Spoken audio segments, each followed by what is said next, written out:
जय हिंद, मैं मुबीन कैफ। आप देख रहे हैं अमर विचार भारत। उत्तर प्रदेश के बहराइच में कामयाब जनसभा करने के बाद एआईएमआईएम पार्टी के अध्यक्ष असदुद्दीन ओवैसी नजीबाबाद में भी एक कामयाब जनसभा को संबोधित किया। उत्तर प्रदेश में 2027 में होने वाले विधानसभा चुनाव को लेकर असदुद्दीन ओवैसी जिस तरह से सक्रिय हुए हैं और सभाएं कर रहे हैं, उससे दूसरे दलों की नींदें हराम हो गई हैं और इसी बौखलाहट में अनाप शनाप बयान दे रहे हैं। हालांकि असदुद्दीन ओवैसी का कहना है कि मैं अब रुकने वाला नहीं हूँ।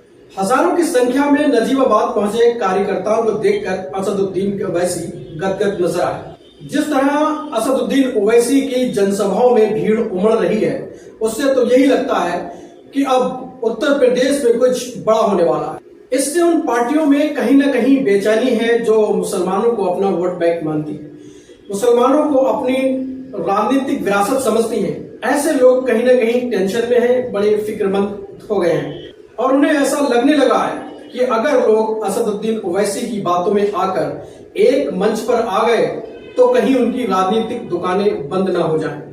लेकिन असदुद्दीन ओवैसी अपनी जिद पर अड़े हैं। उनका कहना है कि अब मुसलमानों को गुलामी नहीं, हिस्सेदारी चाहिए।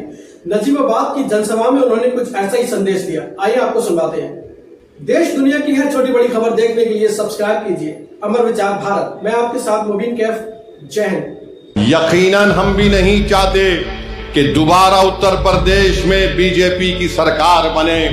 मैंने पहले भी कहा और आज भी कह रहा हूं कि अगर कोई हमसे गठबंधन करने तैयार है बीजेपी को रोकने के लिए, तो असदुद्दीन ओवैसी आधे रास्ते तक पैदल चलकर आने तैयार है। हम भी नहीं चाहते कि दोबारा बीजेपी की सरकार यहां पर बने।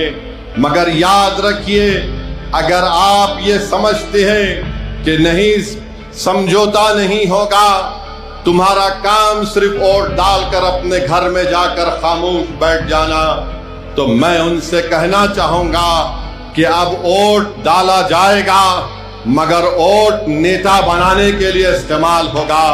वोट किसी पार्टी को बचाने के लिए नहीं इस्तेमाल किया जाएगा।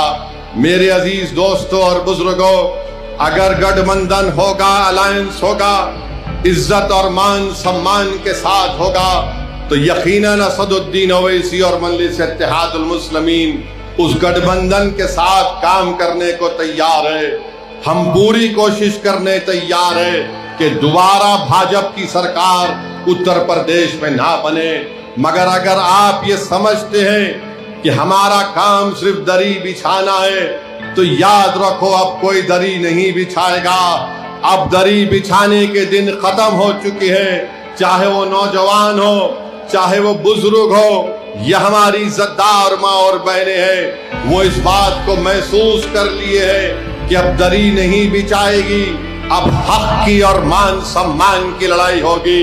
अब नेता बनाया जाएगा, अब लीडरशिप बनाई जाएगी और ऐसा लीडर बनाया जाएगा जो उत्तर प्रदेश की विधानसभा में जाकर अंधा, गूंगा और बहरा बनकर ना बैठे, बल्कि जब मस्जिदों को शहीद किया जा रहा है तो उनको अपनी जमीन की आवाज पर उस विधानसभा के दरो दीवार को हिला के रखना चाहिए था।